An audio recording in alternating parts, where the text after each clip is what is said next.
యెహోవా కెరూబుల మధ్యను నివసించుచున్న ఇశ్రాయేలు దేవా, భూమి ఆకాశములను కలుగజేసిన అద్వితీయ దేవా, నీవు లోకమందున్న సకల రాజ్యములకు దేవుడై ఉన్నావు.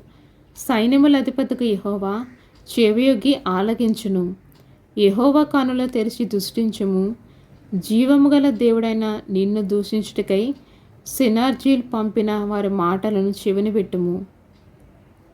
యెహోవా, అశ్షూరు రాజులు ఆ జనములను వారి దేశములను పాడు చేసి వారి దేవతలను అగ్నిలో వేసింది నిజమే.